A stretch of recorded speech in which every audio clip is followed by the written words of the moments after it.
Hi, welcome back to exploringjewishlife.com. I am Chaya Franklin, and thank you for joining us in the second of a 5-part series on Passover. In the last video, we briefly went over the origins of the Passover celebration and the importance, of course, of preparing for the Seder night.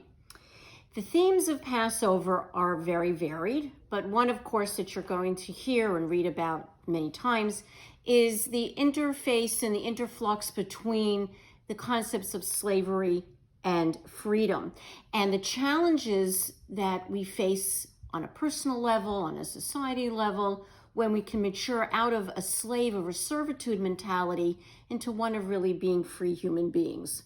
Now, one food that's universally associated with Passover is, of course, unleavened bread known as Matza, and its counterpart, its alter ego, literally, leavened food or bread, forbidden to eat, use, or even see on Passover. Now, the obvious difference between bread and matzah is also its most essential. One has fermented and risen, and one is flat and unassuming. One varies widely in ingredients, taste, form, and color, and one is simple and almost universal in ingredients, shape, form, and texture, which includes just 2 ingredients, is flour and water. Now, generally, Judaic thought encourages personal growth and ambition.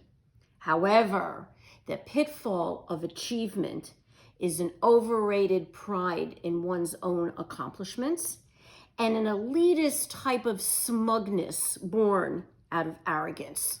Once a year on Passover, we are commanded to return to a simplicity, a humility that has the power to reject false pride and conceit represented by bread or bread-like products, which, as we said, are forbidden on Passover.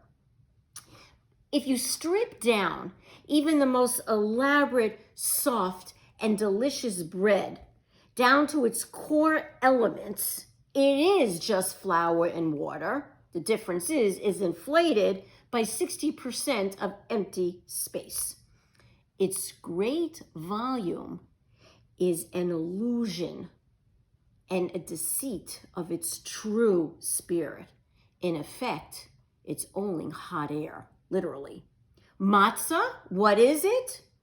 It is also bread produced by flour and water. The difference is fermentation is prevented by quick processing and baking. It is uninflated. It may not be as soft and tasty as bread, but it doesn't need to be. It is just what it appears to be, without any airs or deceptions. And that's why it represents our inner core.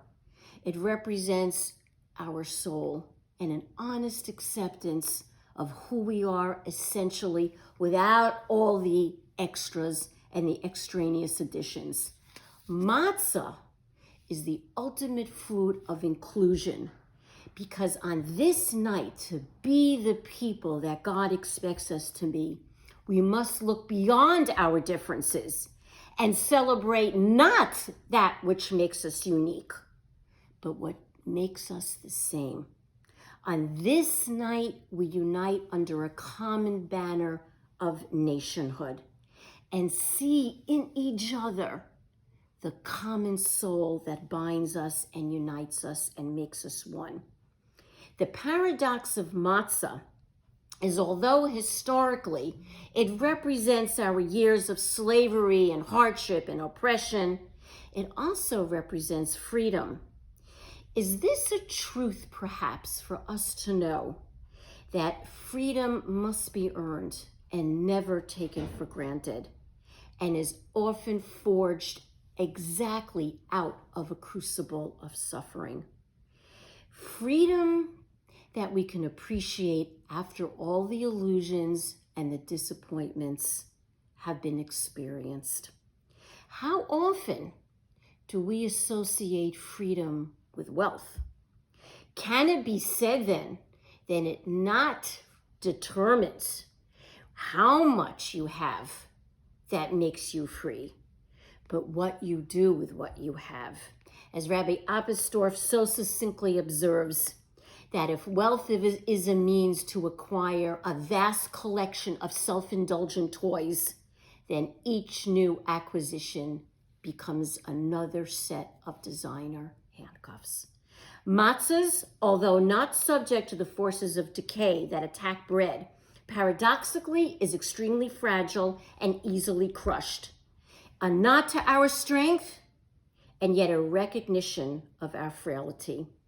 We have the seed of eternity within us, a Jewish soul deeply embedded, but at the same time, we must be keenly aware of how fragile and easily hurt this soul can be. This then is our celebration this evening. Guard carefully this seed, that which makes us Jewish. Nurture it, embrace it, and be grateful for every moment that we can express it. Next up, wine, the secrets unlocked. Until then, l'chaim.